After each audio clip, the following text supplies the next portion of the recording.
Qui n'a pas été émerveillé en levant les yeux vers le ciel étoilé d'une nuit d'été? Qui n'a pas ressenti un certain vertige en découvrant notre Voie lactée tapissant la voûte céleste? Devant cette immensité, cet infini presque inimaginable, comment comprendre notre place? Où sommes-nous dans cet univers? Pouvons-nous seulement nous situer, définir notre adresse dans le cosmos, entrevoir son architecture? C'est ce que tentent de découvrir des explorateurs d'un nouveau genre. Des astronomes qui poursuivent un objectif un peu fou: réaliser des cartes de l'univers. On les appelle les cosmographes. Parmi eux, Hélène Courtois. Avec son équipe internationale, cette astrophysicienne passionnée a réussi à modéliser la première carte de la région du cosmos où se trouve la Terre. Une découverte majeure qui en appelle beaucoup d'autres, car la cosmographie est une science toute jeune. Voyageant tout autour de la Terre de télescope en télescope, Hélène collecte des données pour agrandir cette carte. Un tour du monde pour faire un tour du ciel. Comme l'auraient fait les navigateurs du XVIe siècle, embarquons aux côtés d'Hélène Courtois à bord d'étranges vaisseaux, les plus grands télescopes de la planète. Naviguons par-delà la voûte céleste et découvrons un peu mieux où nous sommes et vers où nous allons. Ainsi, à la faveur d'un si grand voyage, allons-nous apprendre beaucoup sur nous-mêmes, petits terriens et grands rêveurs.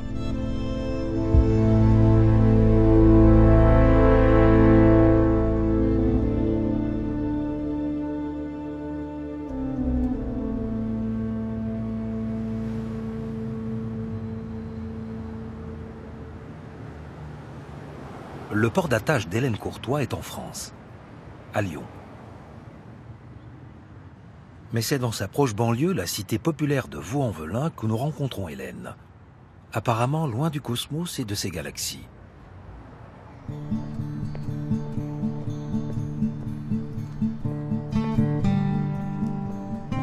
En fait, c'est tout le contraire. Hélène a accompagné la création d'un planétarium ici même, au cœur de la cité. Elle en est la marraine et a pris pour habitude de partager ses découvertes avec le public qui s'est approprié les lieux. Pour elle, ce planétarium au cœur de la ville est un prolongement vital de sa recherche. Elle tient à en faire un lieu d'ouverture et de transmission.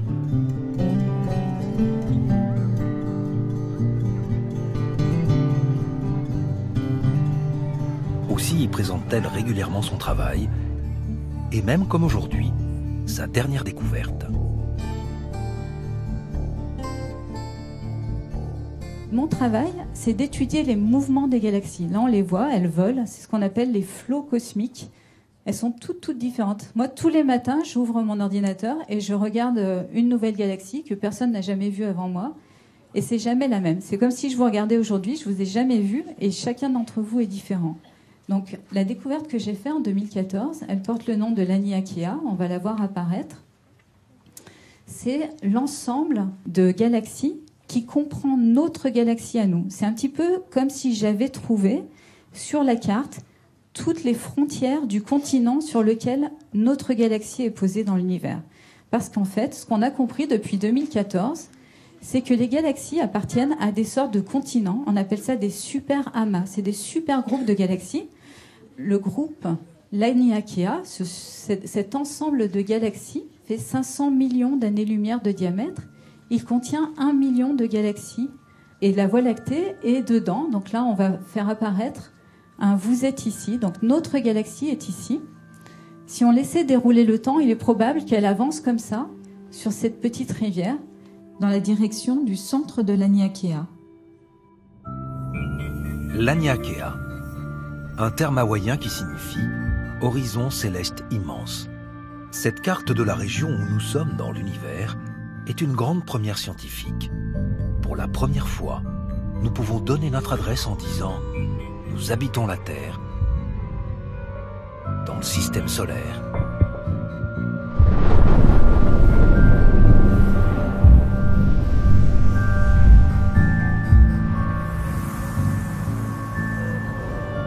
la galaxie de la Voie lactée, qui avec quelques dizaines d'autres galaxies constitue ce que l'on appelle le groupe local, lui-même situé dans un immense regroupement de galaxies baptisé Laniakea.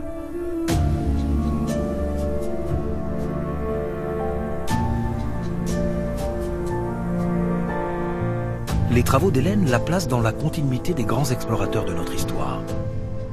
Grâce à sa nouvelle carte, nous savons nous guider dans l'immensité de l'espace. Un cosmonaute du futur saurait y trouver sa route entre les galaxies. Notre travail, c'est d'essayer de comprendre et de faire des cartes de l'architecture de l'univers à très grande échelle. Où sont positionnées les galaxies, comment est-ce qu'elles sont agencées, essayer de comprendre cette organisation sur des millions d'années-lumière. Ce qu'on a fait en 2014, c'est qu'on a réussi à mesurer 1% de l'univers en taille et 1 millionième en volume. Pour les cosmographes, au plus loin, il serait possible d'observer jusqu'à une distance de 45 milliards d'années-lumière de la Terre. Réussir à en cartographier 1%, c'est déjà une belle prouesse. Cette recherche est un défi presque aussi philosophique que scientifique, car elle porte sur deux questions qui obsèdent l'humanité depuis toujours. Où sommes-nous? Où allons-nous? La découverte de Laniakea, en permettant de situer notre adresse dans le cosmos, nous dit où nous sommes. Mais Laniakea, c'est aussi une manière de répondre à la question « Où allons-nous » ? Car sous l'effet de la gravitation, tout bouge dans l'univers. Tout est en mouvement. Notre galaxie fonce à l'incroyable vitesse de 630 km par seconde. Vers où exactement et qu'est-ce qui explique cette vitesse? C'est entre autres ce qu'Hélène cherche à savoir aujourd'hui. C'est pas une carte de où se trouvent les galaxies. C'est une carte de comment se déplacent les galaxies, par quelle route. Donc c'est un petit peu comme si on observait, vu du ciel, la Terre, la nuit, et puis si on voyait les phares des voitures. Et c'est un petit peu comme si on traçait comment se déplacent les voitures en suivant les phares. En fait, à la fin, on aurait une carte routière. Donc nous, notre travail, c'est de faire une cartographie des déplacements de galaxies. C'est vraiment ça notre spécialité. Bien sûr, ces cartes ne sont pas de simples cartes routières. C'est un peu plus compliqué. Toutes les galaxies étant en mouvement, pour pouvoir les situer, il faut faire des cartes en 3 dimensions, puis indiquer aussi leur vitesse. Ce sont des cartes dynamiques. C'est pourquoi, pour décrire Laniakea, Hélène ne parle pas seulement de continents, mais de bassins versants galactiques. Au sein de notre superamas, les galaxies s'écoulent sur les flots cosmiques, comme sur des fleuves. Cette carte de notre bassin versant galactique n'a jamais été aussi détaillée. Malgré tout, beaucoup de questions restent sans réponse. Une fois qu'on a trouvé Laniakea, en fait, c'est seulement le début de la question. Combien il y en a d'autres? Est-ce qu'ils ont tous la même taille? Est-ce qu'il y en a qui sont juste à côté de nous ou pas? Du coup, il faut continuer d'agrandir la carte et il n'y a qu'une chose à faire, c'est repartir au télescope parce qu'à nouveau, on ne peut pas continuer d'avancer une carte sans avoir des données. Moi, j'adore aller au télescope et j'adore définir comment on peut mesurer une galaxie le mieux possible en utilisant le moins possible de temps d'observation et en ayant le plus de détails possible. Ça, c'est vraiment ce que j'adore faire.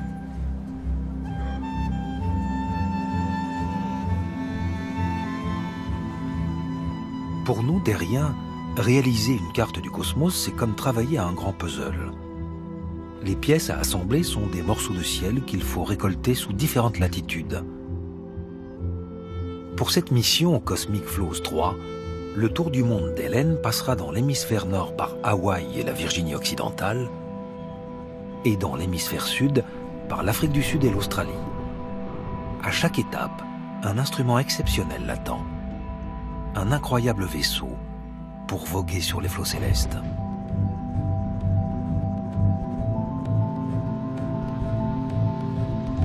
Toute première destination, Hawaï.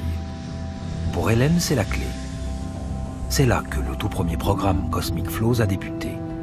Là qu'elle a entamé sa collaboration avec un astrophysicien parmi les plus fameux des États-Unis, Brent Tully. il est surtout un complice d'Hélène, pilier de son équipe et co-découvreur de l'Aniakea.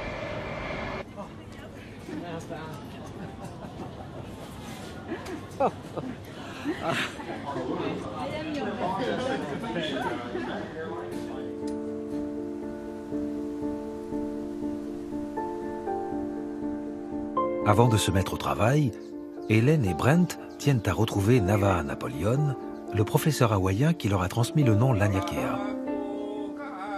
Il les accueille à l'université de Honolulu selon le rite polynésien.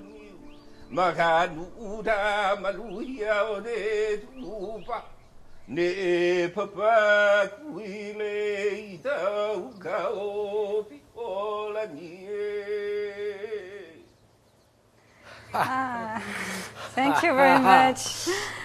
Aloha. Brent m'a parlé de la découverte de notre super amas et du fait qu'il cherchait un nom.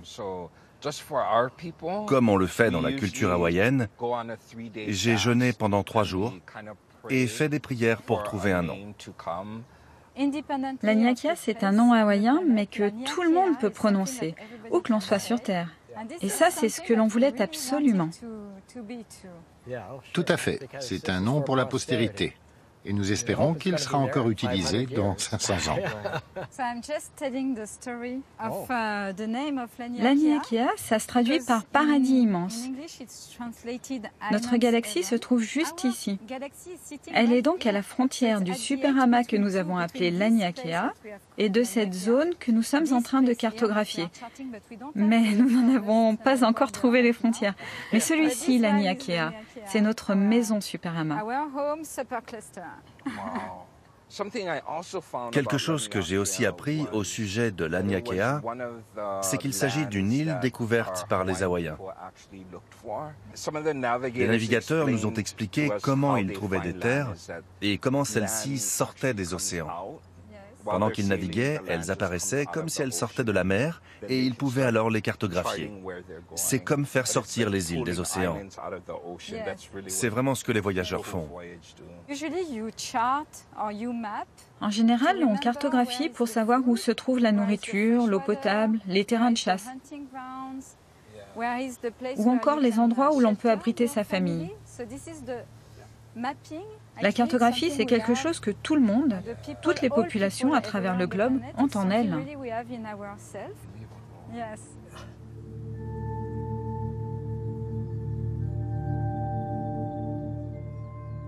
Explorer, cartographier, se repérer dans l'espace que l'on habite. Ce sont là des pratiques humaines universelles. Pour Hélène, c'est une grande satisfaction d'avoir pu nommer notre continent galactique l'Aniakea. Un nom qui renvoie à une civilisation au cœur de l'océan, à un peuple d'explorateurs. 2 autres membres essentiels de l'équipe sont aussi venus jusqu'à Honolulu pour lancer ce nouveau programme Cosmic Flows. L'ingénieur français Daniel Pomared et l'astrophysicien israélien Yehuda Hoffman. C'est la première fois depuis des mois que l'équipe de la découverte de l'Aniakea est ainsi réunie. En fait, trouver l'Aniakea, ce n'était pas le but de nos recherches au départ. On l'a découvert alors qu'on travaillait sur la question du mouvement de notre galaxie. Oui, c'est vrai. Nous savions depuis déjà 20 ans qu'elle se déplaçait à 630 km par seconde. Ça, c'était le point de départ. Nous savions que notre galaxie allait quelque part. Et la question était pourquoi ? Ce mouvement est-il dû uniquement à la gravité ou y a-t-il autre chose qui nous attire? Est-ce le schéma général de tout l'univers? Maintenant, nous avons une nouvelle manière de définir une grande structure dans l'univers. Nous pouvons donc commencer à chercher d'autres structures, car nous savons comment les chercher. Et maintenant, nous devons agrandir la carte, parce que quand on veut faire cela, quand on veut définir un continent, il faut trouver les océans qu'il y a tout autour. Heureusement, nous avions l'énergie d'Hélène. Vraiment, c'est une tâche très difficile. À l'allure à laquelle j'avançais dans mes travaux, je n'aurais pas pu aller jusqu'au bout tout seul. Et ça n'aurait pas été possible non plus sans les 2 autres. Nous avons formé une bonne équipe. Hélène nous a en quelque sorte guidés dans cette recherche.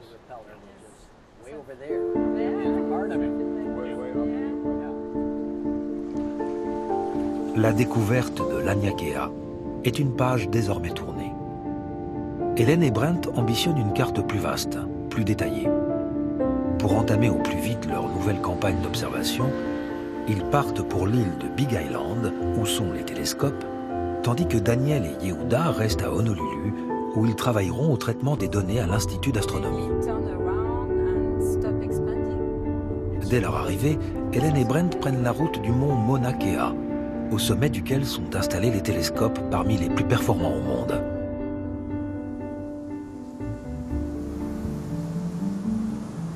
Le Mauna Kea est un immense volcan endormi situé sur le tropique du Cancer, une situation idéale pour observer la moitié nord de la voûte céleste.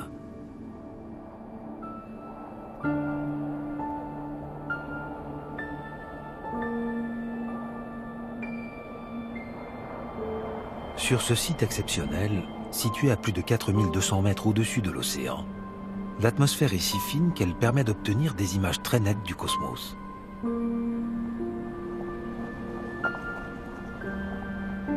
De plus, aucune grande ville n'étant à proximité, la nuit n'est troublée par aucune pollution lumineuse.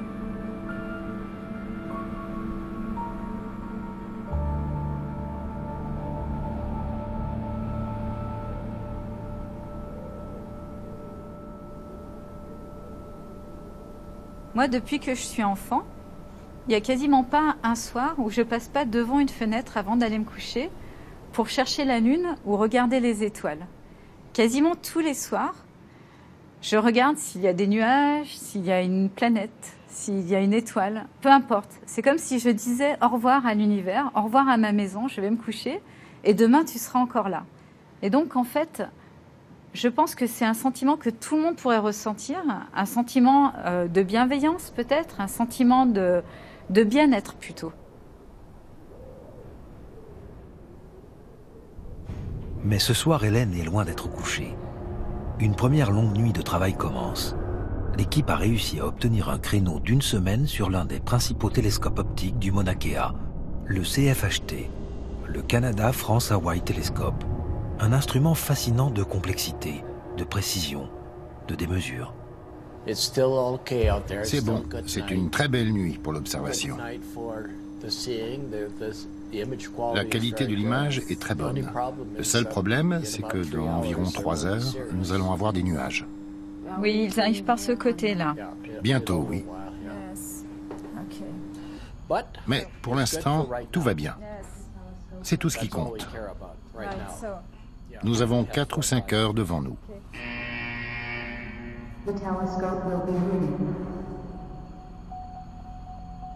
Même si les télescopes sont de plus en plus performants, le but reste le même. Recueillir le plus possible de lumière venant du cosmos. Pour cela, on utilise un grand miroir. Par exemple, le miroir de 3,60 m de diamètre du CFHT collecte près d'1 million de fois plus de lumière que nos yeux. La forme incurvée du miroir permet de réfléchir et de concentrer la lumière vers les instruments d'analyse. En plus d'être grand, le miroir doit être aussi parfaitement lisse pour assurer la netteté de l'image. Ces caractéristiques, difficiles à obtenir à de telles dimensions, expliquent pourquoi les télescopes comme le CFHT sont des bijoux technologiques rares et précieux. Hélène et Brent disposent ainsi de l'un des meilleurs outils du monde pour réaliser des photographies de nouvelles galaxies. Galaxies qui seront autant de repères indispensables pour agrandir la carte des flots cosmiques. Alors cette galaxie, elle est vraiment intéressante parce qu'on va pouvoir bien mesurer sa photométrie de surface. Première étape de la cartographie, définir le plus précisément possible la position des galaxies. Donc, mesurer leur distance, leur éloignement par rapport à nous. Grâce à un outil comme le CFHT, Hélène et Brent peuvent effectuer la toute première mesure indispensable pour calculer la distance. Une mesure de la brillance d'une galaxie. Cela revient en quelque sorte à mesurer la quantité de lumière qui arrive jusqu'à nous. Cela donne une indication sur la distance, car plus la galaxie est loin, et moins on reçoit de sa lumière, moins elle est brillante. C'est comme une lampe qu'on éloigne dans la nuit. Continuons la comparaison entre lampe et galaxie. La puissance lumineuse de cette lampe est par exemple de 100 watts. Elle est ici représentée par une sphère. Par rapport à notre lecteur, plus la lampe s'éloigne, plus la sphère est grande, et donc plus la quantité de lumière se dilue dans un grand volume. La lampe fait toujours 100 watts, mais le lecteur a moins de lumière pour lire. C'est cela, la notion de brillance. Mais mesurer la brillance ne suffit pas pour trouver précisément la distance de la galaxie. Pour cela, il faut aussi connaître sa luminosité, c'est-à-dire sa puissance lumineuse. Pour une ampoule, c'est plus pratique que pour une galaxie, car la puissance est indiquée par le fabricant, 40, 60 ou 100 watts. Pour trouver la luminosité d'une galaxie, il faut une mesure effectuée avec un télescope bien différent, vers lequel Hélène doit se rendre ensuite. C'est bien. C'est une bonne découverte pour le programme. C'est une belle galaxie spirale. Ce n'est pas une grande galaxie. Elle est relativement petite. Elle tourne lentement, probablement à 150 km par seconde.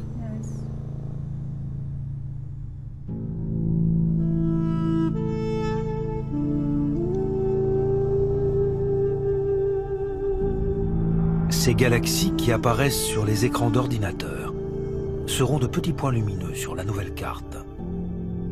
Mais chacun de ces petits points est en réalité d'un gigantisme inimaginable, comme notre Voie lactée et ses centaines de milliards de soleils, et son diamètre de plus de 200 000 années-lumière. Il faudrait 200 000 ans pour la traverser à la vitesse de la lumière.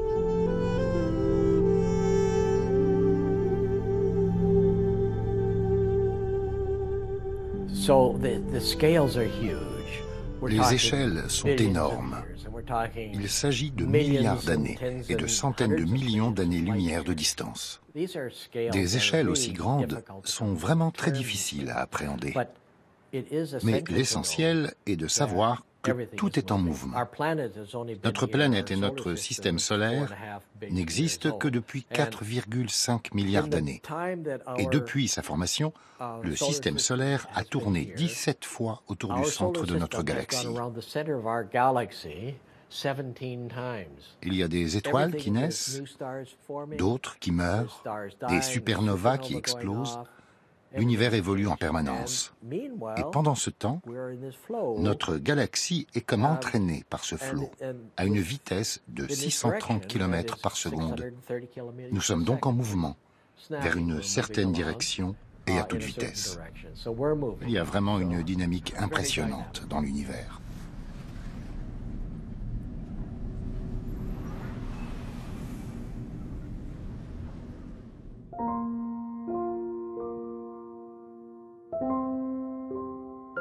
Le jour est de retour sur le Mauna Kea, interrompant toute observation. Observer sur les télescopes optiques, c'est forcément accepter de travailler des nuits durant.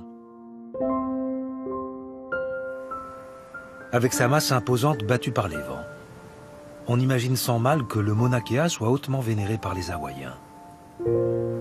Les cairns aperçus le long de la route sommitale rappellent qu'il est considéré comme la région des dieux.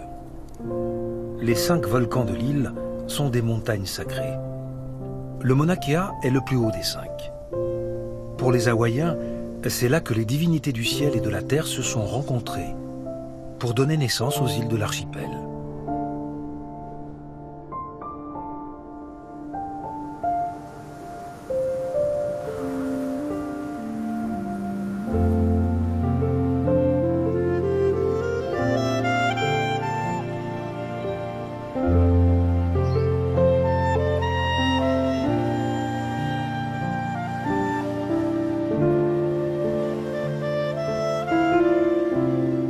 Installer un observatoire géant ultramoderne sur la plus sacrée des montagnes hawaïennes suscite une certaine émotion. La cohabitation entre science et mythologie est souvent difficile. Mais l'identité hawaïenne s'est aussi construite sur des connaissances bien réelles. Longtemps avant la présence occidentale, les Polynésiens de l'archipel ont notamment développé une incroyable expertise du ciel. Il y a, à Hawaï, une étonnante correspondance entre les savoirs polynésiens et le désir d'exploration spatiale des Occidentaux. Okay, just kind of hold it there. Just hold this, hold the mouse. You hold the mouse, I got this stuff, okay?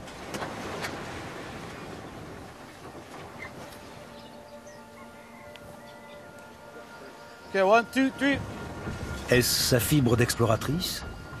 Hélène est impressionnée par les maîtres navigateurs polynésiens, ceux qui furent capables de rallier Hawaï depuis Tahiti sans instrument. Elle aimerait en savoir plus sur leur connaissance du ciel et des courants océaniques.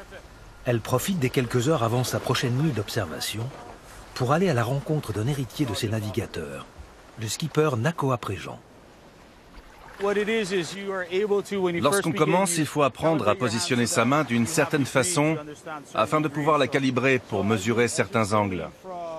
Lorsque vous naviguez, par exemple, de Hawaï vers Tahiti, et que vous quittez l'hémisphère nord, vous pouvez voir de plus en plus d'étoiles au fur et à mesure que vous avancez vers le sud. L'une des constellations les plus utilisées pour repérer le sud est la Croix du Sud, car elle est de plus en plus haute à mesure qu'on avance dans cette direction.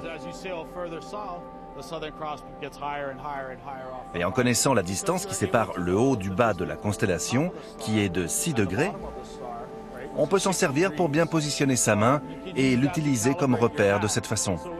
Et particulièrement à Hawaï, la distance qui sépare le haut du bas de la constellation est la même que le bas de celle-ci jusqu'à l'horizon.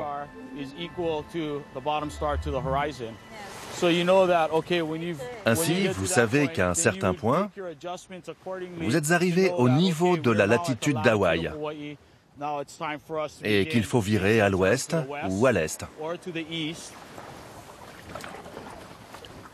Do you need us to paddle? Whoa, Brent, are you kicking my paddle? Nice, nice. Okay, teamwork.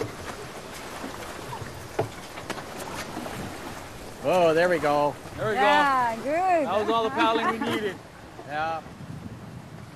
Well, I think Je that's trouve que le amazing. travail que vous faites est vraiment extraordinaire. Congratulations, what a wonderful discovery. Et félicitations pour cette fantastique découverte. It relates to Je trouve incroyable qu'elle soit autant en rapport avec l'océan.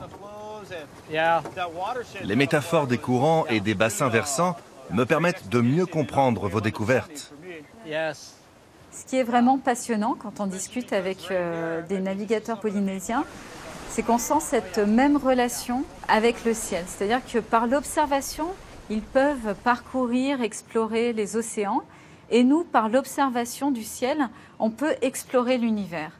Et en plus, Nakoa me raconte qu'il y a des bassins versants sur l'île d'Hawaï et qu'on est en train de naviguer sur un de ces bassins versants qu'il connaît très bien. Et du coup, quand je lui raconte que le concept fondamental de notre découverte, c'est d'avoir relié les mouvements de ces flots de galaxies à un bassin versant gravitationnel, là, on s'est vraiment compris.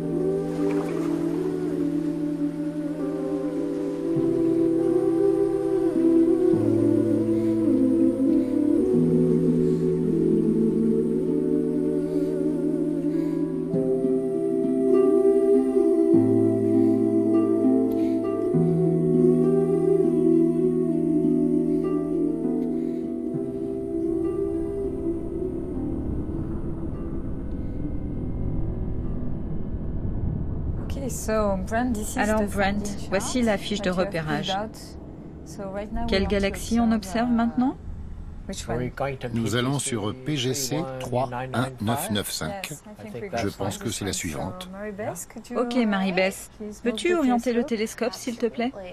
Voilà, le télescope se positionne. Hélène et Brent poursuivent leur programme d'observation depuis la vallée, dans la nouvelle salle de contrôle du Canada France Hawaii Telescope.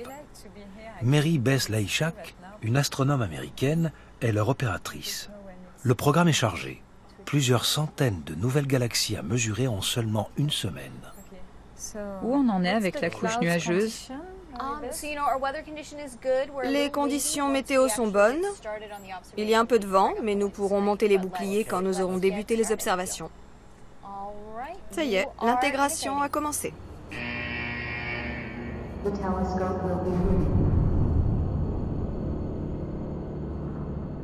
À partir d'Hawaï, Hélène et Brent pointent le télescope dans la direction des constellations de Coma et de la Vierge. Dans la réalité de la profondeur de l'espace, il s'agit de la région d'un superamas galactique simplement nommé Coma. Les distances qui nous séparent des milliers de galaxies qui le composent n'ont jamais été mesurées.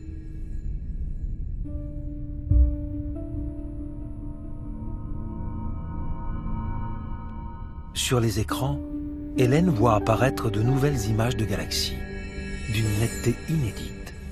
C'est toujours émouvant, même après des années de métier. Mais le temps est compté. Les créneaux d'utilisation du télescope sont courts et dépendent de planning bloqués des mois à l'avance. Alors toutes ces nouvelles galaxies s'enchaînent et on oublie, on est pris par le travail.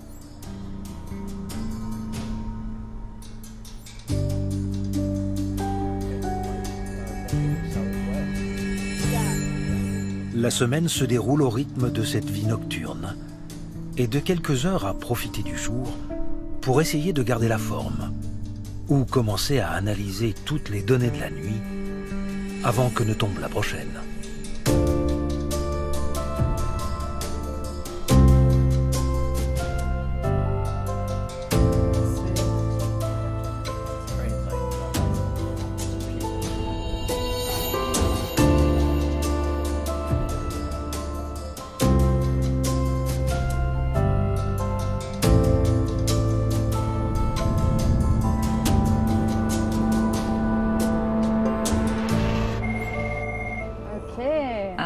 Je pense que c'est pour nous dire qu'on va avoir du mauvais temps. Je vais répondre. Ici le CFHT? Tu sais, Brent, on a eu beaucoup de belles galaxies, mais là, on va être battu par la météo. Ok,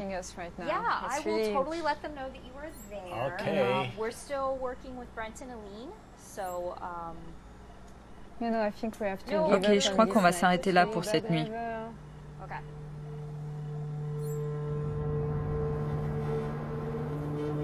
Le ciel se cache. Il se refuse à l'exploration, au moins pour un temps.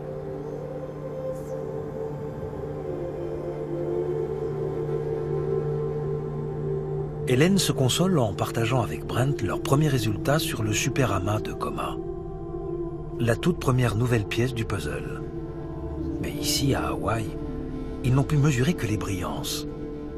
Pour déduire les distances, ils ont besoin de mesurer la luminosité de chaque galaxie, la fameuse puissance de l'ampoule. Or, avec un télescope optique, c'est impossible, même par beau temps. Alors, même si la mauvaise météo précipite un peu son départ, le moment est venu pour Hélène de passer à un autre outil.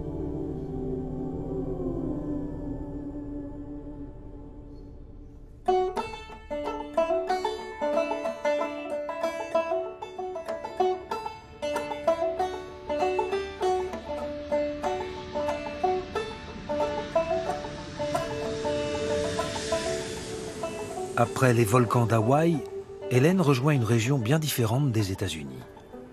La Virginie occidentale et son comté de Pocahontas, à 400 km de Washington.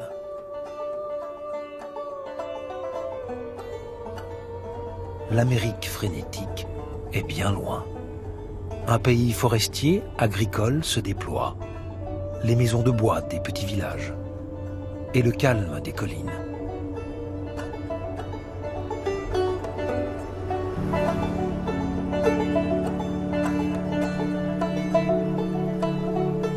Au-dessus d'une lisière, émerge pourtant un étrange édifice, totalement anachronique. Une énorme antenne high-tech, comme sortie d'un film de science-fiction.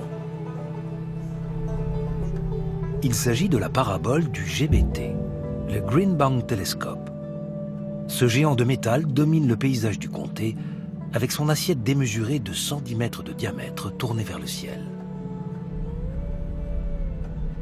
Le GBT est le plus grand radiotélescope orientable du monde, et surtout, le plus sensible.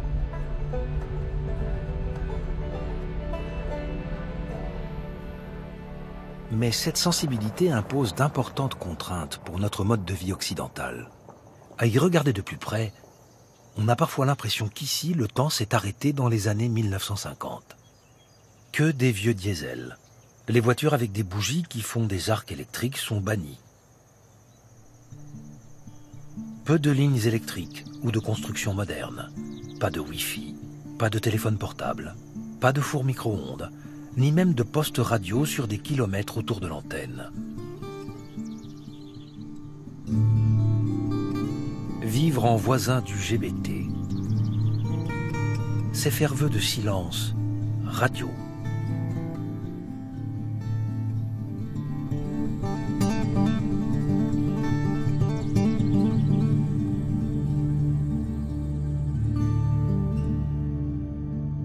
Sans attendre, Hélène rend visite au colosse. Elle est accueillie par Karen O'Neill, l'astronome qui dirige le site.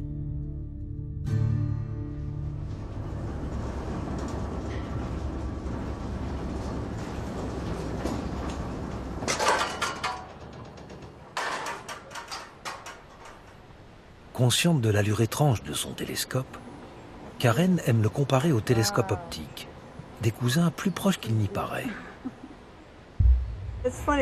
C'est drôle parce que ces deux types de télescopes semblent très différents alors que c'est à peu près la même chose.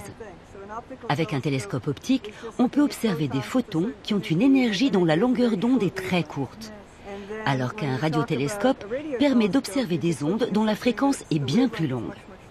Donc on a des photons, des ondes électromagnétiques qui arrivent du ciel et sont réfléchies par le GBT. Au lieu de traverser, comme c'est le cas avec une lentille optique, les photons sont réfléchis, renvoyés vers le sous-réflecteur au-dessus de nous. Et les rayonnements sont reconcentrés vers ces récepteurs. C'est le même principe qu'un télescope optique, mais en plus extrême.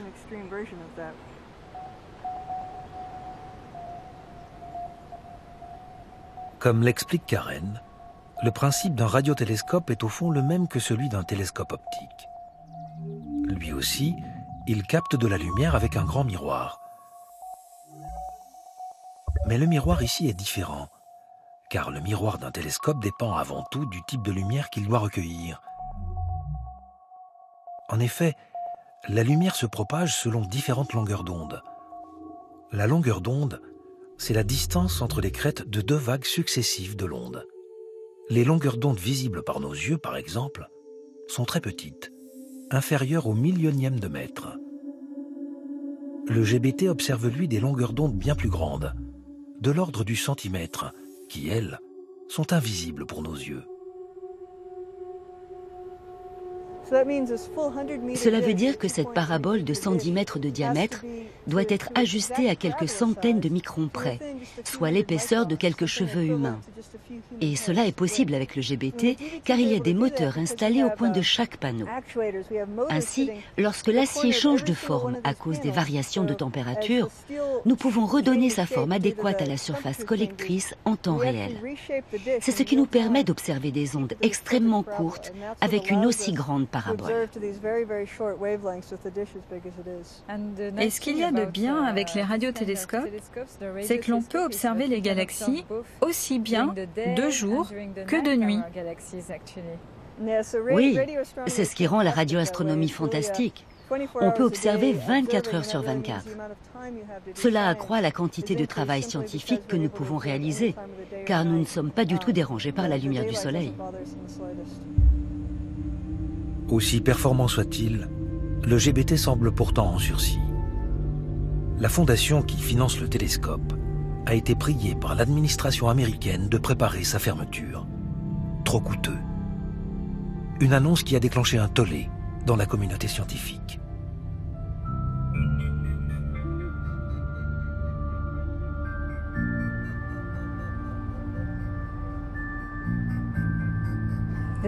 Et est-ce que le télescope a un surnom? Pas vraiment. Pour la plupart des gens, c'est le Great Big Telescope plutôt que Green Bank Telescope.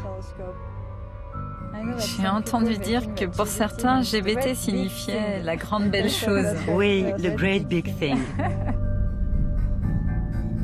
Pour l'heure, le GBT est opérationnel et Hélène compte bien mettre à profit le créneau d'observation qu'elle a obtenu.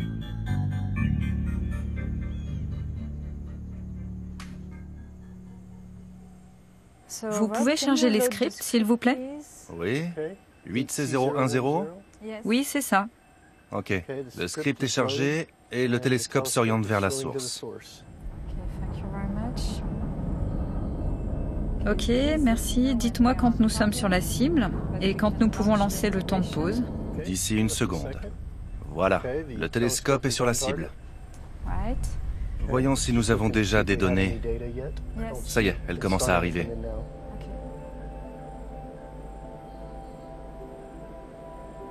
Ce que je fais avec le télescope de Green Bank, c'est que je mesure la vitesse de rotation sur elle-même d'une galaxie spirale.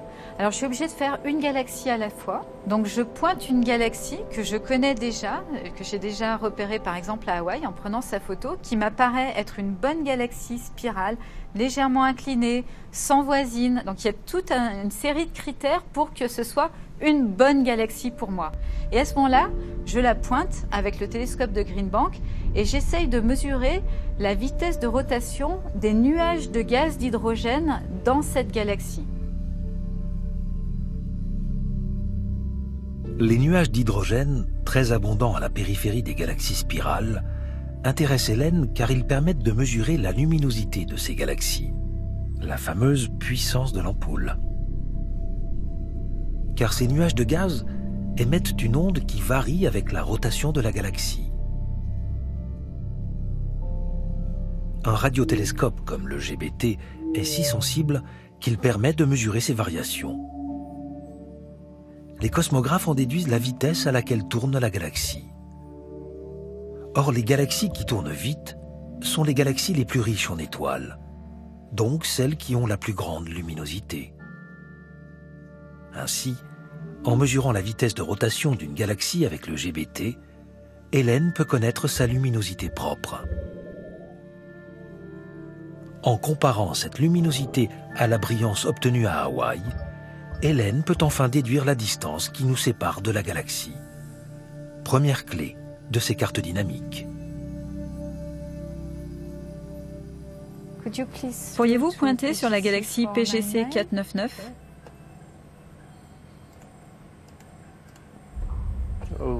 Ok, nous sommes en rotation.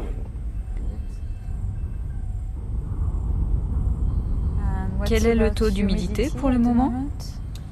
Nous avons 79% d'humidité. Donc nous aurons peut-être un peu de pluie ce soir. Nous aurons sans doute quelques averses d'ici peu.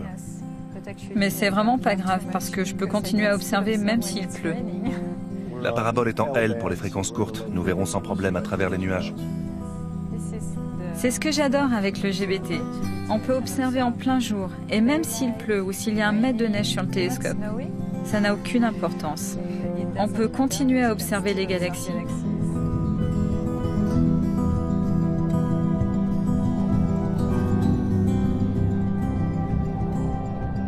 Avec le GBT, Hélène revient donc sur la région étudiée depuis Hawaï, le superamas de Coma.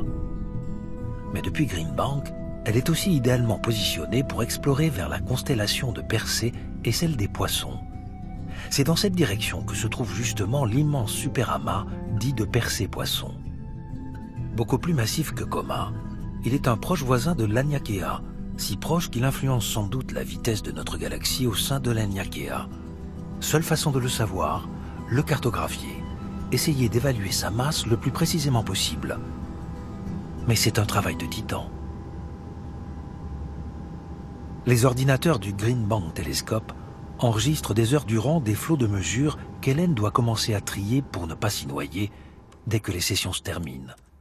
Mais en radioastronomie, c'est presque pire qu'en optique.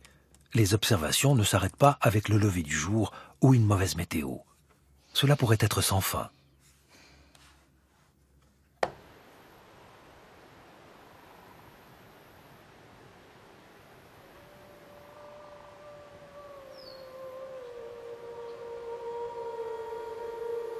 Could you slow please to PGC 499?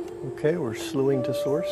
Les jours s'enchaînent ainsi dans le calme du comté de Pocahontas, à la lumière bleutée des écrans de contrôle, sous l'autorité tranquille du géant de métal.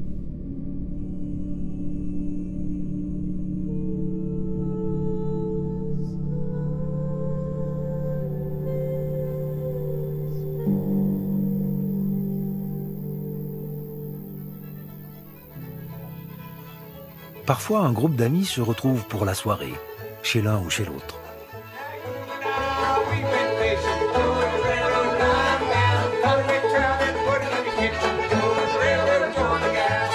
La plupart astronomes, physiciens, techniciens, ils perpétuent la musique du pays, avec des instruments forcément acoustiques, silence radio oblige.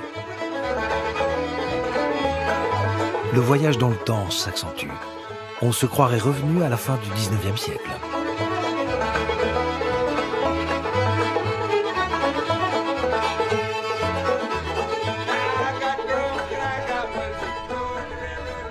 Le GBT est un magnifique outil.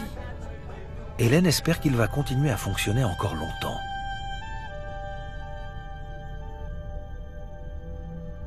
Pour une très grande partie du ciel de l'hémisphère nord, Hélène a maintenant les 2 mesures nécessaires pour calculer les distances et les déplacements des galaxies spirales de sa nouvelle carte.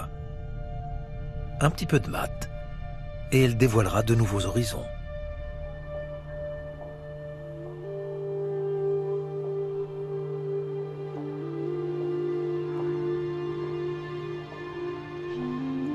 Passage obligé à Lyon, où Hélène transmet à son équipe les données enregistrées durant cette première phase du voyage.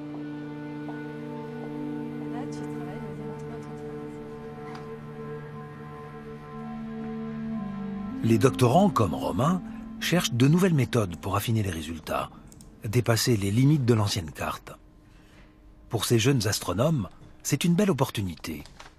Travailler à leur thèse en étant partie prenante d'une nouvelle exploration, d'une aventure scientifique hors du commun. Ce qui est vraiment agréable dans le groupe Cosmic Flow, et c'est comme ça que les meilleurs groupes se constituent, c'est que chaque personne est différente. J'ai des doctorants, par exemple, qui sont très très forts en calcul et qui trouvent de nouveaux algorithmes. On a d'autres personnes dans l'équipe qui sont très visuelles, qui vont nous donner de nouvelles façons d'analyser les cartes graphiquement. Et c'est quand on a une équipe qui est aussi hétéroclite, finalement, qu'on arrive à faire un peu tout dans le projet, depuis la conception du projet, vraiment la base, mesurer, aller au télescope, jusqu'à sortir la cosmographie, sortir ses cartes. Le programme Cosmic Flows 3 est maintenant bien lancé. Mais jusqu'ici, les nouvelles données ne concernent que l'hémisphère nord. Comment comprendre une carte s'il en manque la moitié? Il va falloir faire cap au sud. Donc quand on observe le ciel du nord, on voit que la moitié de l'univers, et puis quand on observe le ciel du sud, on voit l'autre moitié de l'univers. Or, notre galaxie et les galaxies qui nous entourent se déplacent dans une direction qui est visible que dans l'hémisphère sud. C'est la direction du grand attracteur. Le grand attracteur est la région la plus massive au sein de l'Aniakea, celle qui attire les galaxies de notre superamas, qui explique en partie la vitesse de 630 km par seconde de notre Voie lactée dans l'espace. Ce grand attracteur a été révélé à la fin des années 80, mais reste mal cartographié, car situé dans une zone très compliquée à observer. Il y a une spécialiste en Afrique du Sud qui a fait toute sa carrière sur identifier ce que c'est que le grand attracteur. Elle s'appelle Renée Kraan-Korteweg. Cette spécialiste a aussi trouvé un autre objet, peut-être un plus grand attracteur, qui est beaucoup plus loin que le grand attracteur, mais qui est toujours localisé dans cette région qui est très intéressante, très difficile à observer.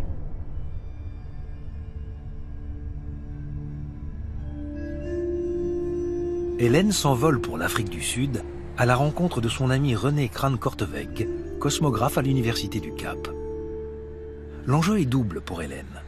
Observer de nouvelles galaxies spirales depuis l'hémisphère sud et en savoir plus sur cet énigmatique super grand attracteur sur lequel travaille Renée.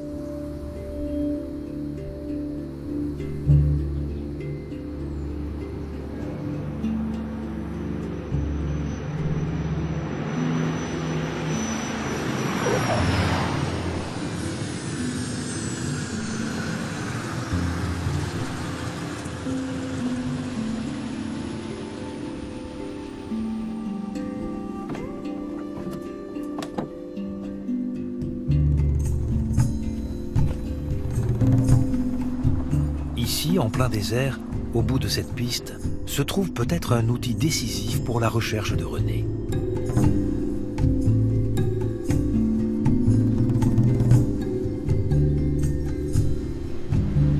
Un outil en cours d'achèvement que les deux scientifiques viennent tester. Il s'agit du Meerkat, un radiotélescope d'un nouveau type, assemblé dans le désert du Karoo.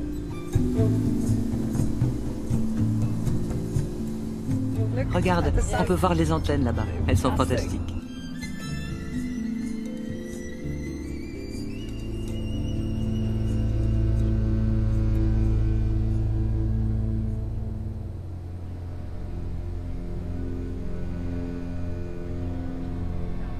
Si René s'intéresse à ce nouvel outil, c'est qu'elle est une exploratrice d'une portion de l'espace qui résiste à l'observation. Tout un pan de ciel caché. Caché par notre propre galaxie, la Voie lactée. La Voie lactée, en fait, nous cache une grande partie de l'univers. Oui, c'est environ 20%, qui n'est pas observable avec un télescope optique. Et c'est particulièrement vrai depuis l'hémisphère sud, car il y a non seulement l'obscurcissement dû à la poussière, mais aussi la très forte lumière émise par le centre de la galaxie. Bien sûr, c'est magnifique à regarder, mais cette lumière nous masque une partie de l'univers. Dans cette zone, il est donc très difficile d'observer à l'aide d'un télescope optique. En effet, depuis la Terre, notre vision de l'espace se trouve en partie tronquée, car une bande densément étoilée s'étire dans la nuit et nous empêche de voir ce qu'il y a derrière. C'est comme mettre son bras devant ses yeux. Cette route blanchâtre a même donné son nom à notre galaxie, la Voie lactée. La Voie lactée, comme toutes les galaxies spirales, est un gigantesque disque lumineux de centaines de milliards d'étoiles, dont notre Soleil. Quand les astronomes pointent leurs télescopes optiques dans des directions éloignées de ce disque, rares sont les étoiles de la Voie lactée présentes dans leur ligne de mire. Ils ne sont pas gênés dans leurs observations. Mais quand ils regardent en direction du centre de notre galaxie, la grande quantité d'étoiles et de poussière interstellaire du premier plan bloque toute lumière venant de l'univers plus lointain. Ainsi, toute une partie du monde extragalactique est éclipsée. L'observation est tellement bloquée que la zone est logiquement appelée zone d'obscuration.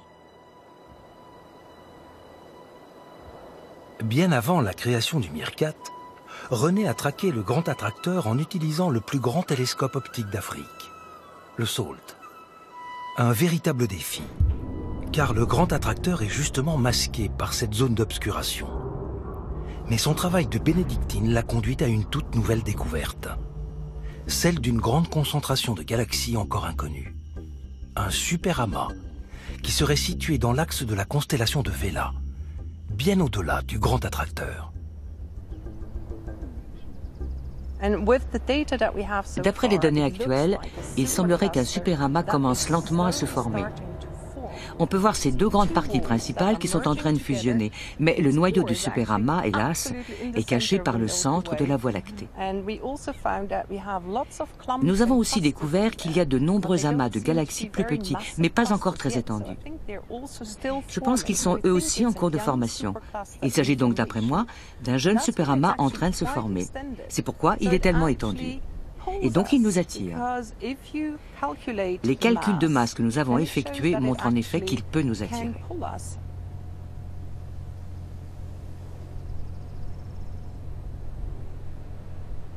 Moi, ce qui m'émeut vraiment d'aller travailler avec Renée Craen-Korteweg, c'est que Renée, elle me connaît depuis toute petite. Elle était dans mon jury de thèse. À partir de ce moment-là, j'ai toujours considéré que c'était une référence pour moi. Nos façons de travailler sont pas les mêmes. C'est pas qu'elles ont divergé, c'est que chacun a sa propre originalité créatrice en fait. La science, c'est comme de l'art, on a des idées et on a tous des idées différentes et on applique nos idées. Et l'intérêt de développer une collaboration avec une personne qui a autant de métiers, en fait, c'est d'allier une technique que je connais pas très bien finalement à la technique que j'ai développée ces dernières années. Et en fait, de mettre ensemble ces deux techniques, on pense que ça va nous permettre de faire un bond en avant dans la compréhension de cet objet Vela qui n'est visible que dans l'hémisphère sud.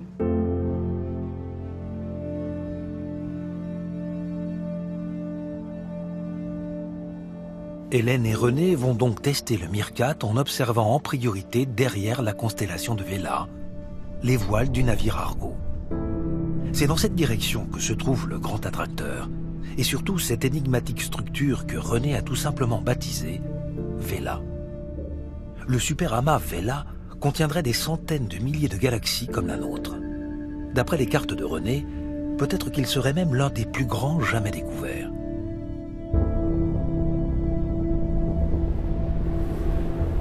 Ça vaut donc le coup de s'aventurer dans cette zone d'obscuration et de voir enfin Vela se révéler.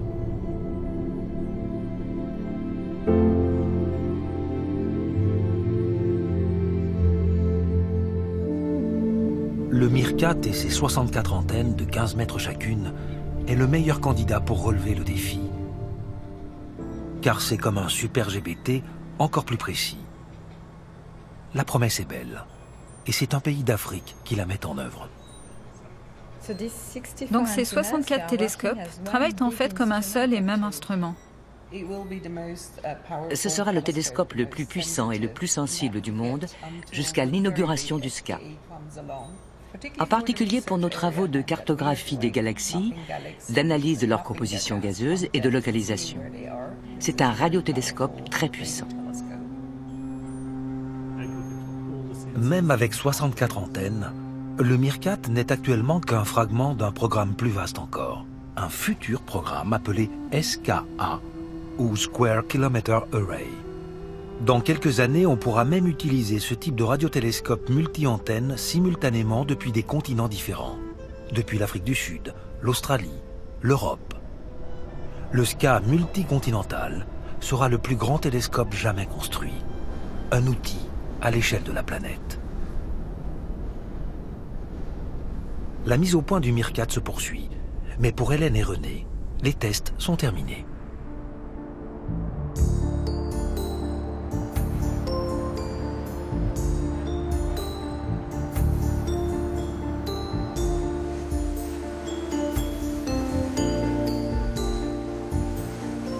Hélène et René sont de retour dans la ville du Cap. René retrouve son département d'astrophysique à UCT, l'université du Cap, et se replonge dans son exploration.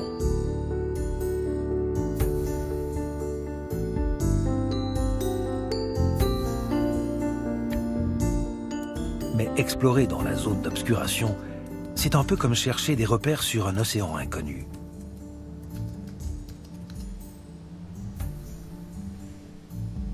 C'est une belle coïncidence que de voir René voguer dans le cosmos depuis notre planète Terre, à l'extrême sud d'un continent, si près du cap de Bonne-Espérance que tant de navigateurs ont aperçu soulagés après de longues semaines de mer. La passion de la cartographie traverse les époques, des grands marins du XVIIe siècle aux cosmographes d'aujourd'hui. L'humanité n'a de cesse d'explorer le monde qui l'entoure. Une quête de sens aussi infinie que notre univers.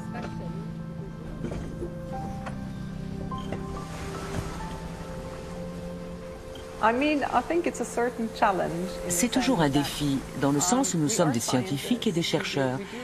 Quand je discute avec mes étudiants, je compare toujours les astronomes à des détectives en train de mener une enquête. Vous avez différentes pièces du puzzle qui ne s'emboîtent pas parfaitement. Mais vous devez comprendre comment les assembler. Nous devons aussi prouver que notre base scientifique est 100% juste, que nous en avons une bonne compréhension. Donc oui, nous tentons d'assembler les pièces du puzzle du mieux possible.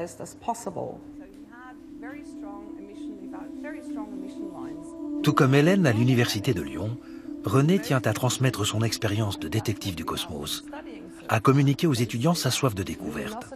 Ils sont peu nombreux à atteindre ce niveau d'études, mais René s'engage, accompagne, veille à ce qu'une jeune génération de cosmographes émerge et prenne le relais, notamment des chercheuses et des chercheurs africains encore trop sous-représentés en astronomie. Pouvez-vous expliquer pourquoi les incertitudes sont dans les hautes fréquences par rapport aux basses fréquences? Eh bien, il y a 2 raisons à cela. Tout d'abord, il s'agit de rayons X, et c'est difficile à mesurer.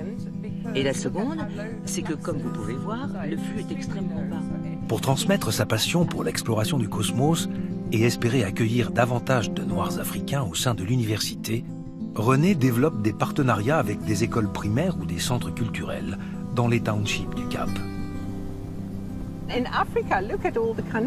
Regardez tous les pays qu'il y a en Afrique, chacun avec ses frontières. C'est un grand continent. C'est pour ça qu'il y a autant de pays. Et rien que l'Afrique du Sud, c'est déjà un grand pays, non? Et où se trouve l'Afrique? Sur la Terre. Sur la Terre, exactement. Et qu'est-ce qu'on a en commun avec les autres planètes? La vie? Nous avons de la vie sur notre planète. De l'eau? Toutes les planètes tournent autour du Soleil. Et combien de temps met la Terre pour faire le tour du Soleil? 12 mois, 365 jours et un quart. Exactement. Et 12 mois, c'est correct aussi. Vous avez tous les deux parfaitement raison. Vous savez ce qui est triste à propos des galaxies? C'est qu'il y en a tellement que même si René et moi en connaissons plus de 2 millions, nous ne pouvons pas leur donner un nom à toutes. Nous les appelons donc par des numéros. Nous pouvons leur donner vos noms si vous voulez. Comment tu t'appelles? Mzi? Et toi? Cagnezo?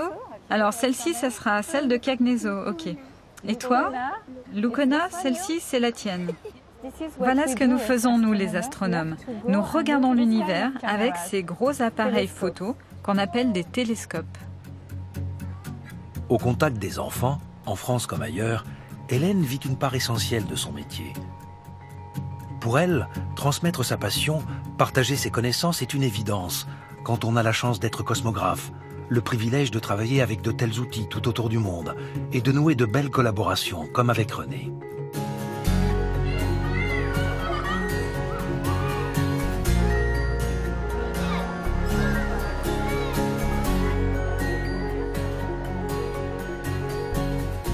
Grâce à René, le ciel du Sud révèle une part de son mystère. Un nouveau superamas se profile dans l'univers, masqué par notre Voie lactée, Vela. Hélène obtient ainsi une pièce inédite du grand puzzle de la nouvelle carte, peut-être même décisive pour comprendre où nous allons. En attendant, Hélène doit poursuivre son exploration à partir de l'hémisphère sud. Tandis que le soleil se lève sur l'océan Indien, elle songe qu'au loin, derrière l'horizon, s'étendent les immensités australiennes. Là-bas, une équipe de cosmographes vient de lui lancer une invitation. Cette fois, pas de créneau d'observation, mais l'opportunité de découvrir une toute nouvelle technique révolutionnaire. Peut-être un moyen rapide et inattendu d'enrichir la carte. Hélène décide de quitter le Cap pour les montagnes sauvages des Warrumbungles, à une journée de route au nord-ouest de Sydney.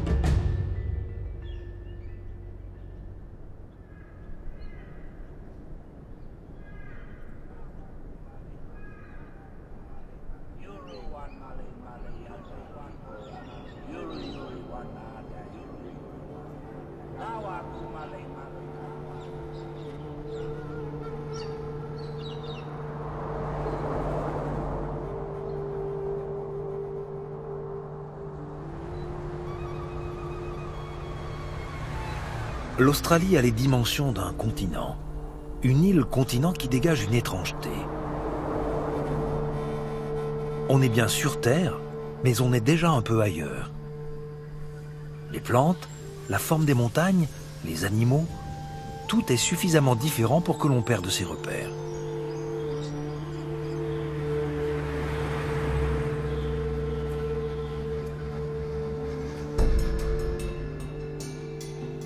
Hélène se laisse happer par cet ailleurs, bercée par cette route sans fin. Elle est pourtant très impatiente de rallier l'observatoire de Siding Spring. Car le télescope dont on lui vante les mérites, c'est celui sur lequel elle a commencé sa carrière il y a 25 ans, lorsqu'elle était jeune étudiante en thèse. Comment est-il possible que ce vieux télescope soit justement l'instrument d'une formidable future moisson de galaxies.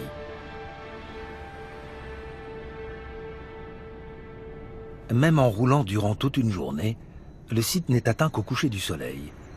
À l'arrivée, au pied de l'Anglo-Australian Telescope, une silhouette amicale attend Hélène, celle de Tamara Davis, l'astronome avec qui elle va travailler ces prochains jours.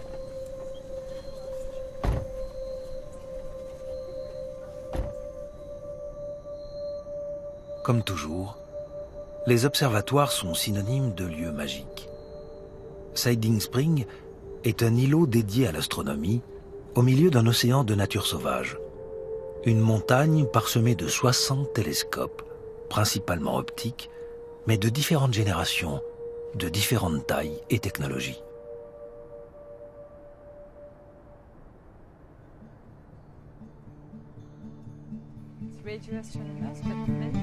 Au petit matin, Hélène et Tamara rejoignent le dôme du télescope si prometteur.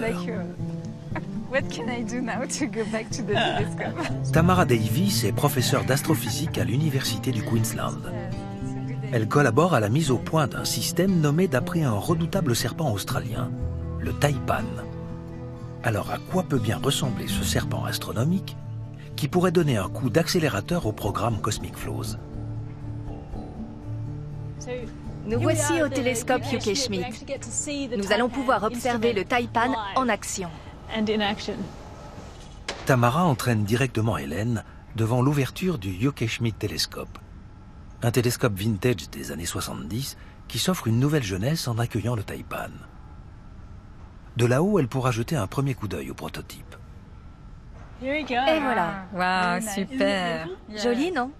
Je sais que tu as travaillé ici pendant ton doctorat. Oui, mais le télescope ne ressemblait pas du tout à ça à l'époque. Taipan est à la pointe de la technologie. Ce genre d'instrument n'existe nulle part ailleurs. Non, c'est la première fois que cette technologie est mise en œuvre. Ce taipan, lui très high-tech, est un détecteur robotisé. Il collecte la lumière des galaxies grâce à des fibres optiques, chaque fibre pointant vers une galaxie.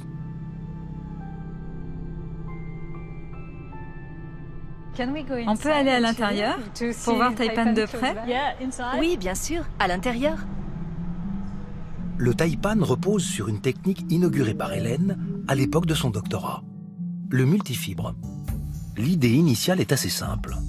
Pour une collecte plus intense et précise de la lumière des galaxies, pourquoi ne pas viser chacune directement à l'aide d'une fibre optique? Si l'idée est simple, la mise en œuvre l'est beaucoup moins.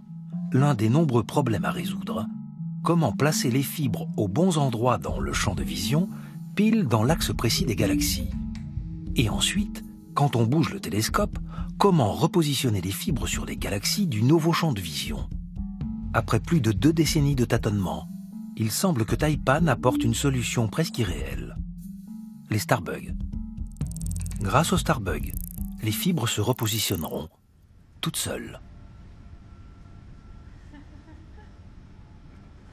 Pour découvrir l'étrange instrument, rien de mieux que de grimper au cœur même du télescope, là où est installé le taipan. La lumière passe dans l'ouverture, se reflète dans le miroir et pénètre à l'intérieur des fibres optiques. Ensuite, tu as un plateau en verre sur lequel se collent les starbugs. Chaque fibre est recouverte d'un revêtement en céramique, ce qui permet d'en changer la forme lorsque l'on envoie un signal électrique.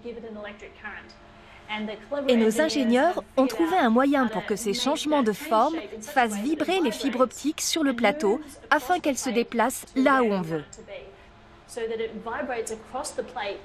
C'est un peu le même principe que lorsque ton téléphone se met à vibrer et bouge sur la surface d'une table. Nous faisons juste en sorte de contrôler ces déplacements. L'astuce plutôt brillante qui permet à chaque starbug, scarabée des étoiles en français, d'aller à la rencontre de sa galaxie, consiste à faire se déformer les anneaux concentriques qui entourent la fibre optique au niveau de son extrémité. Combiné à un effet d'aspiration qui les colle à la surface du verre,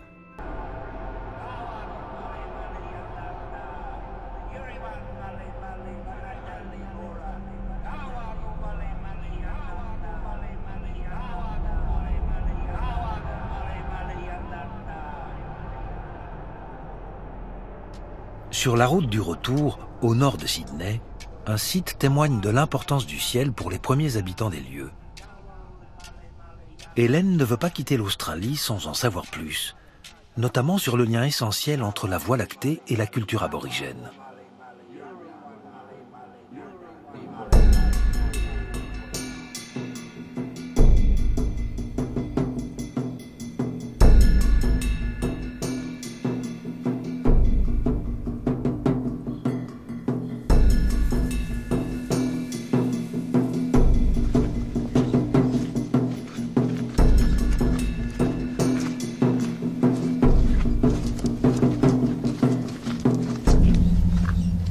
Kirsten Banks termine ses études d'astronomie à l'université de Sydney. Métisse, elle porte en elle les deux cultures, aborigène et occidentale. On peut déjà en voir ici.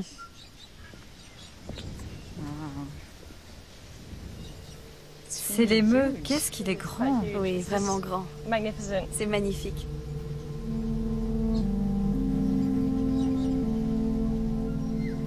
Elle guide Hélène au cœur du parc national du Ku-ring-gai, sur un site qui compte beaucoup pour elle, la roche d'Elvina, miroir du ciel aborigène sur la Terre. L'un des concepts très importants dans l'astronomie aborigène est que ce qui est gravé dans la Terre se retrouve aussi dans le ciel. On peut voir se dessiner un gigantesque émeu dans la partie sombre de la Voie lactée. Il est particulièrement visible durant l'hiver australien. Et l'émeu gravé ici dans le sol est directement lié à celui qui se trouve dans le ciel. Lorsque l'émeu apparaît clairement dans le ciel, nous savons alors que l'hiver arrive. Les Pléiades, que certaines cultures indigènes appellent aussi les 7 sœurs, indiquent quant à elles l'approche de l'été. Les étoiles permettent donc de toujours connaître le passage du temps et des saisons. Et dans cette région, il me semble que les populations se servent aussi des étoiles pour leur déplacement dans le bush.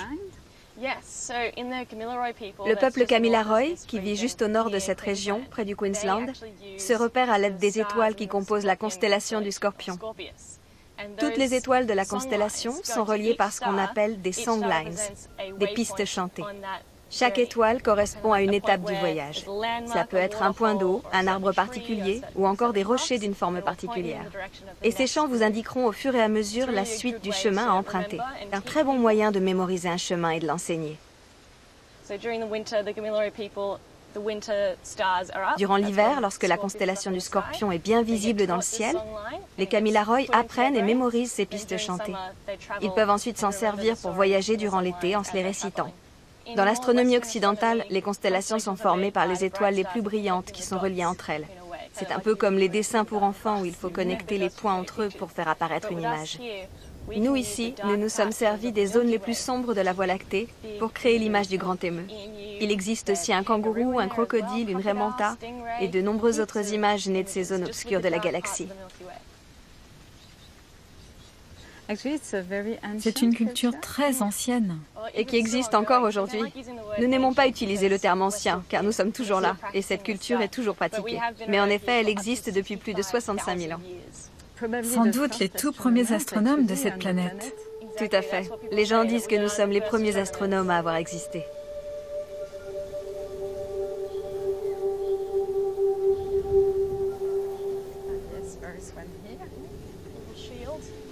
Il y a plus de 60 000 ans, les habitants de cette terre australe levaient déjà les yeux vers la nuit du cosmos.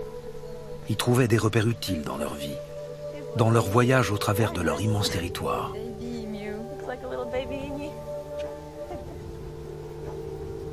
Hélène se sent reliée à tous ces observateurs du ciel se succédant au fil des millénaires. C'est dans ce pays où avait débuté sa vie d'astronome qu'elle fait l'expérience de ce puissant sentiment de filiation. Et c'est ici même que la technologie lancée dans ses jeunes années va aujourd'hui transformer sa recherche.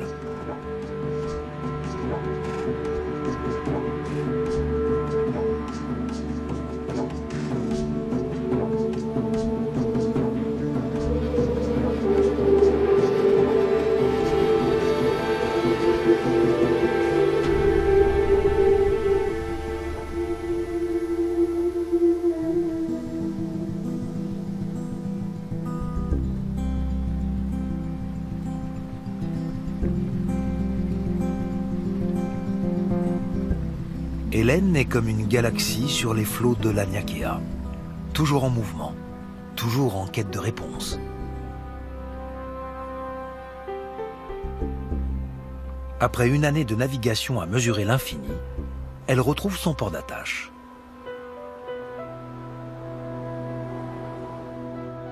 Le voyage se vit maintenant sur ordinateur. Le moment est venu de faire fructifier la moisson de galaxies glanées de télescope en télescope.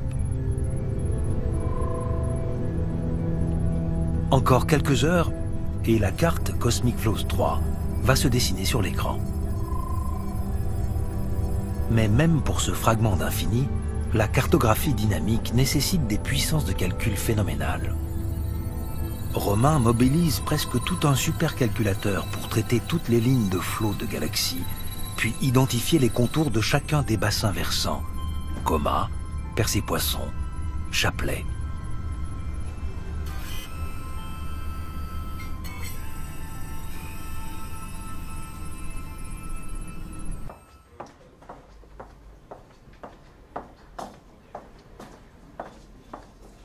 Alors Romain, comment ça avance? Donc là, il y a les résultats pour la dernière reconstruction. Ouais. Donc là, c'est la tranche en Z égale 0 du champ de densité.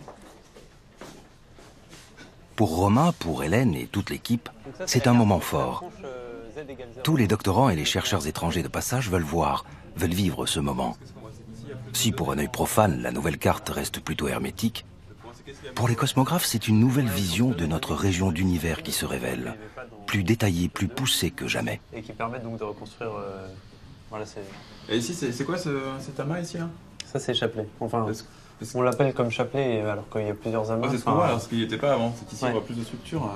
Du coup, je ne sais pas si on leur a déjà donné des noms à ceux-là. Enfin, c'est Chapelet Romain. On va pouvoir leur donner des nouveaux noms. Bah déjà, tu as trouvé des nouveaux noms pour ceux que tu as découverts là, avec cette nouvelle carte. Non, mais là, en 6 mois, on a fait 500 galaxies au GBT, à peu près. Ouais. Et si tu veux, en une nuit, avec Taipan, on va faire 500 galaxies elliptiques. Donc, en 1 an et demi avec Taipan, de ce côté-là, on va faire 40 000 galaxies de là à là. Oh, you actually never seen this man. No. So that's a real discovery for you. Au terme du programme Cosmic Flows 3, Hélène et son équipe ont plus que doublé la taille de la carte. Les voisins de l'Aniakea se dessinent précisément. De nouveaux apparaissent. Nous voyons de mieux en mieux où nous sommes et où nous allons dans cet univers infini. La contribution des grands voisins comme Persée-Poisson, Coma et Chapelet à la vitesse de notre galaxie est maintenant mieux évaluée. Pour obtenir ces résultats, il aura fallu une nouvelle exploration patiente de toutes ces régions lointaines de l'univers, de télescope en télescope.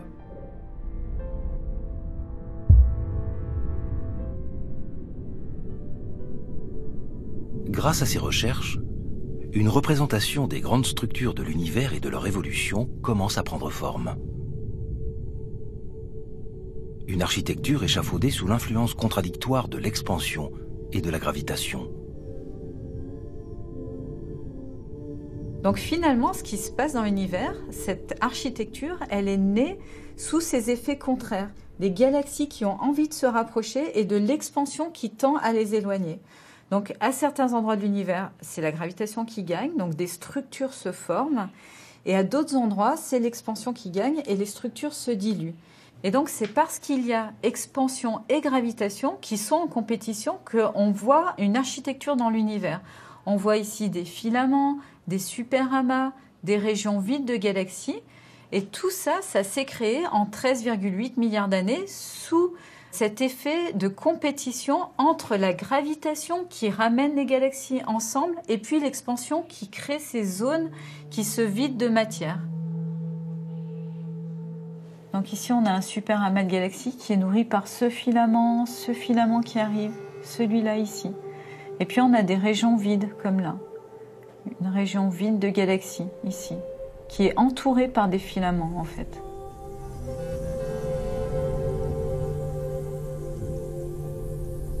Pour la première fois dans l'histoire des sciences, nous avons les capacités de cartographier les grandes structures de notre univers et leurs mouvements. En tout cas, sur une petite région pour commencer, celle où nous sommes. Progresser dans la cosmographie, c'est progresser dans la découverte de cette fantastique machine à produire de la complexité qu'est l'univers. L'univers d'aujourd'hui n'est pas sans goût, sans saveur, sans odeur. Il est très éclectique, avec une architecture qui est très variée. Donc l'idée derrière cette recherche, c'est d'essayer de comprendre comment se forme toute cette variété d'architecture.